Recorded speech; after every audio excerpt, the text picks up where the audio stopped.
So what's up guys, welcome to my video. So for today's video, I want to share the topics OHS, Occupational Health and Safety. So first, what is OHS?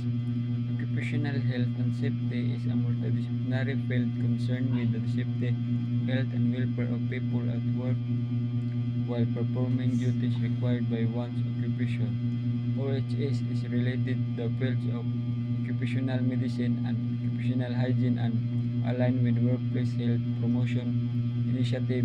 OHS also protect all the general public who may be affected by the occupational environment and for the computer employees on the risk of disease due to the intensity of computer use in the workplace industry.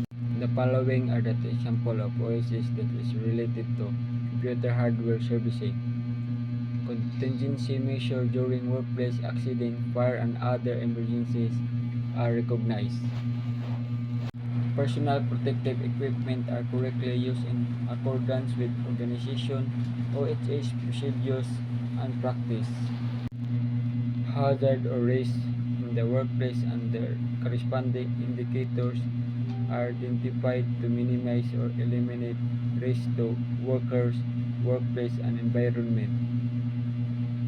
Always discharge yourself before touching any part of the computer. Be careful with tools that may cause short circuit. Wear rubber shoes when standing on the ground or in a concrete.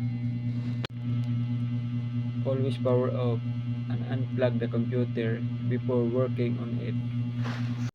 When making circuit changes, switch off and unplug the power cord from the equipment, then discharge the capacitor.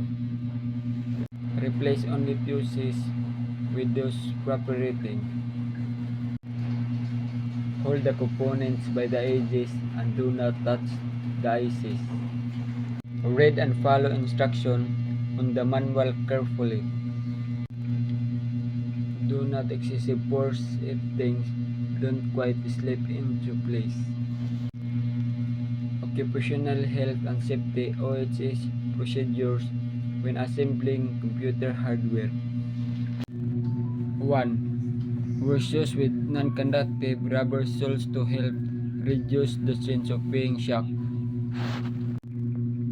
2. Unplug all electronics equipment from the power source. 3.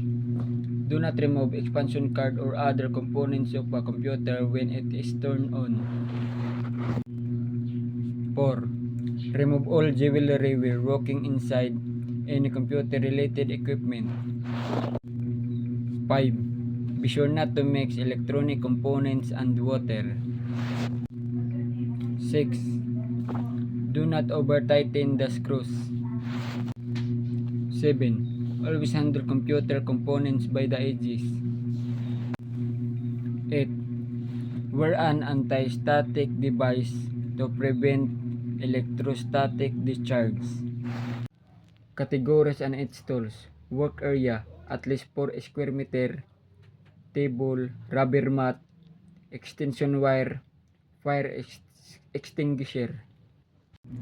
Materials, computer casing, motherboard with user manual, microprocessor unit, power supply unit, memory module, video card, LAN card. Side cutter, UTP cable, cable tie, gloves, equipment, PC system, system unit, monitor, keyboard, mouse, printer, computer table, and chair. Modem, internal, external, drives, FDD, HDD, CD, ROM, data cable, auto voltage regulator or AVR.